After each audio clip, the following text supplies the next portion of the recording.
بسم اللہ الرحمن الرحیم۔ محترم سامعین السلام علیکم۔ اسلامک نالج، واقعات اور مشہور و معروف علماء کرام کے بیانات کو حاصل کرنے کے لیے ہمارے چینل فاطمہ اسلامک اسٹوڈیو کو سبسکرائب اور شیئر ضرور کریں۔ مجھے وہ حدیث یاد آئی جب صحابہ کرام رضوان اللہ تعالیٰ علیہ مجمعین کی ایک جماعت کو اللہ کے نبی صلی اللہ تعالیٰ علیہ وسلم نے تبلیغ کے لیے بھیجا تھا۔ 70 صحابہ کرام میں جب وہ تبلیغ کے لیے گئے تھے، کفار و مشرکین نے دھوکے سے ان سارے صحابہ کو شہید کر ڈالا تھا، سارے صحابہ کو شہید کر دیا تھا، اور 3 بچ گئے تھے۔ 3 میں سے وہ صحابہ کو قید کر لیا تھا، اور قیدی ایسا بنایا تھا کہ 24 گھنٹے ان کی نگرانی پر بیٹھے رہتے تھے، زنجیروں سے باندھ کر کے صحابہ کو۔ اس کے بعد ہوا یہ کہ اس میں ایک صحابی حضرت زید بن دسنہ رضی اللہ تعالیٰ عنہ، ان کو ان ظالموں نے نہایت ہی بے دردی کے ساتھ ان کے ہاتھ کی انگلیاں، ان کے پیر کی انگلیاں، ان کے ہونٹ، ان کے کان، ان کے ناک سب کاٹ کر کے شہید کیا تھا۔ ایک غلام مصطفیٰ کو نہایت ہی دردناک انداز میں شہید کیا، اور اس کے بعد ان کی لاش کو لٹکا کر کے رکھا ایک کھمبے سے، اور پہرا لگا دیا کہ ان کی لاش کو کوئی لے کر کے نہ جا سکے، کوئی لے کر کے نہ جا سکے۔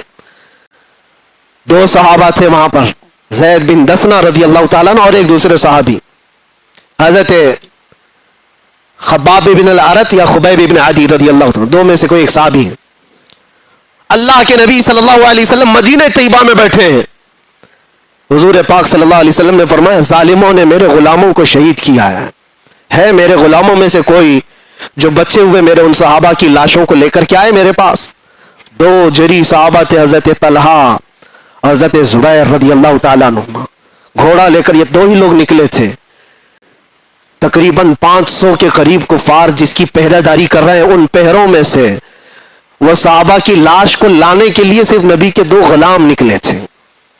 انہوں نے کہا ہم لے کر کے آئیں گے، اور جب یہ 2 صحابہ نکل کر کے آئے تھے، رات میں بھی اور دن میں بھی پہرے داری میں بیٹھے ہوئے کفار و مشرکین 2 صحابہ کی لاشوں پر۔ اب سوچیے آپ، رات کے وقت یہ پہنچے تھے دونوں صحابہ، اور جیسے یہ قریب گئے تو دیکھا پورے تلوار سوتے ہوئے پہرا دے رہے ہیں۔ ان دونوں صحابہ نے اللہ کی بارگاہ میں عرض کیا کہ مولا، ہمارے پاس نہ تلوار کی طاقت، نہ بھالے اور نیزے کی طاقت، ہمارے پاس صرف ایمان کی طاقت ہے۔ ہم تجھ پر یقین رکھتے ہیں اور تیرے نبی پر ایمان رکھتے ہیں، تو اگر مدد نہیں کرے گا تو دنیا ہم سے کس طرح کا سلوک کرتی ہے۔ دیکھا یہ دونوں صحابہ دعا کر رہے تھے، وہ سارے کفار و مشرکین کو اونگ لگ گئی، نیند لگ گئی۔ ان کے بیچوں بیچ سے گئے اور ان صحابہ اکرام کی لاشوں کو اٹھایا، ایک صحابی کی لاش کو اٹھایا اور رکھا اور لے کر نکل پڑے، دوسرے وہاں پر موجود رہ گئے۔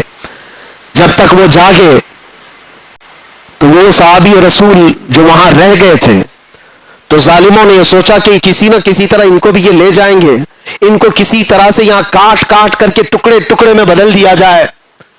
تو جیسے ہی اس بری نیت کے ساتھ قریب آئے، شہد کی مکھیوں کا ایک چھتا پورا اس صحابی کے اطراف لگ گیا، اتنی خطرناک مکھیاں آ گئی۔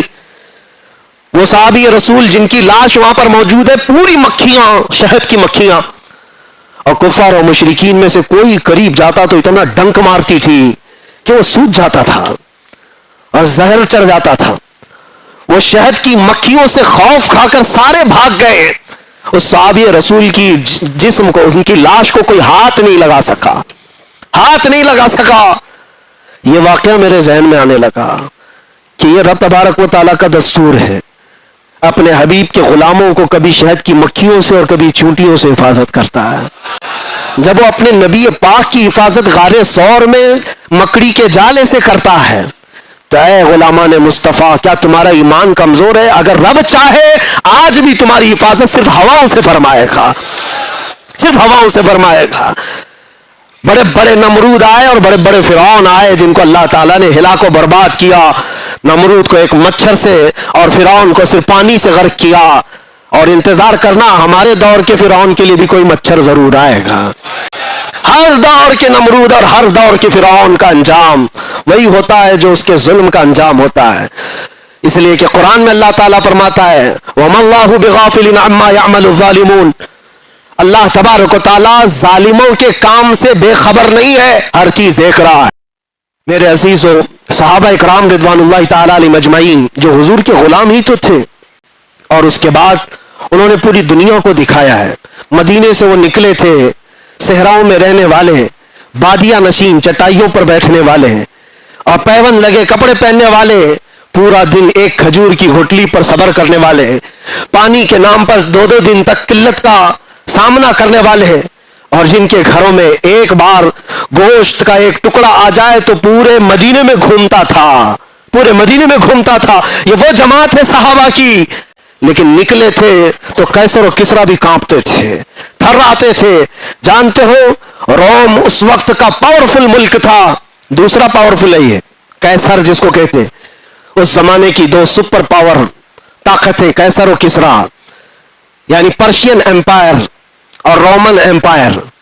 روم کو فتح کرنے کے لیے جب آمنا سامنا ہوا تھا تو کس کا ہوا تھا؟ اللہ کے شیر سیف اللہ المسلول خالد بن ولید رضی اللہ تعالیٰ عنہ، اور ان کے سامنے جو صلیبی آئے تھے، جو دشمن آئے تھے، انہوں نے پکار کر کے کیا کہا تھا کہ یہ کون سے غلام آئے ہیں؟ یہ عرب والے لوگ آئے ہیں، یہ بدو لوگ آئے ہیں جو کھجور کھا کر رہتے ہیں۔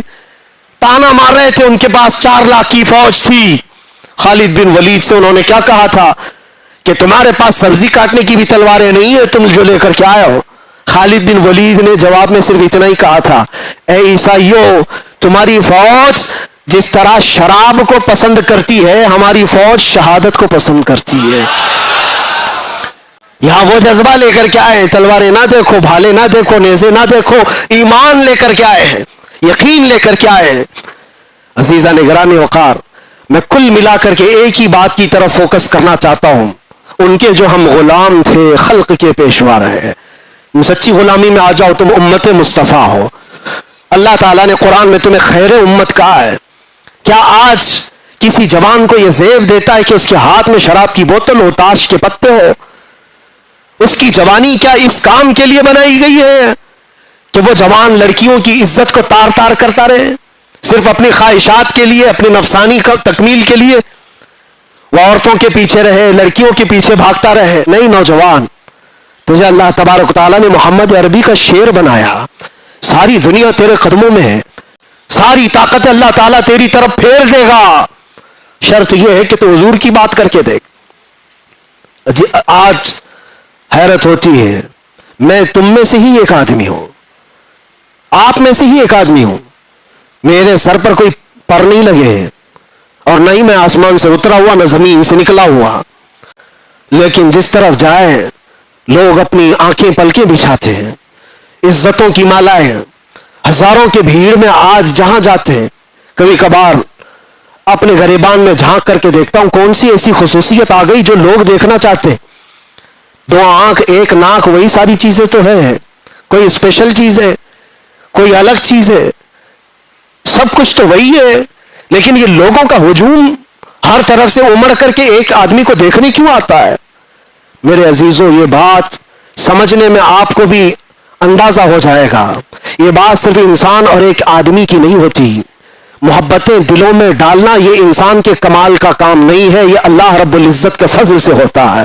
وہ جب چاہتا ہے تو پورے انسانوں کا دل ایک طرف پھیر دیتا ہے، اور کس کے لیے پھیرتا ہے؟ وہ دیکھو، ان کے جو ہم غلام تھے، خلق کے پیشوا رہے، ہمیں آج یہ احساس ہے، آج لوگ جو پلکیں بچھاتے ہیں یا عزت کرتے ہیں تو وہ اس لیے نہیں کرتے کہ تمہارا لباس اچھا ہے، یا تم بڑے خاندان کے ہو، یا تم کسی سیاسی پارٹی کے نیتا ہو، 4 پیسے ہمارے لیے بھی کام کر جاؤ گے، نہیں، دور دراز بیٹھے ہوئے لوگ۔ میرے عزیزوں، میں آپ کو کیا بتاؤں، امریکہ میں رہنے والے کئی ایسے خاندان ہیں جن کو میں جانتا ہوں، ہم یہاں اندر موجود ہیں، وہ 3 مہینے سے اللہ کی بارگاہ میں نظر کے روزے رکھ رہے تھے، وہ عورتیں بھی، وہ بوڑھی خواتین بھی، وہ بچے بھی، جن کو ہم نے کبھی دیکھا نہیں، کبھی ملاقات نہیں کیا، 7 سمندر پار بیٹھ کر کے ایک فقیر، ایک نبی پاک کے غلام کے لیے اگر کوئی دعائیں کرتا ہے اور اپنے دل میں محبت محسوس کرتا ہے تو یہ ڈالا کس نے اور کیوں ڈالا؟ یہ 2 پوائنٹ ہے، ڈالا ہے رب ذوالجلال نے، اور کیوں ڈالا؟ صرف اس لیے جب تک بکے نہ تھے تو کوئی پوچھتا نہ تھا، یا رسول اللہ تم نے خرید کر ہمیں انمول کر دیا۔ بات صرف اتنی ہے، ان کی بات کرو ہر دل پہ، ان کی بات کرو۔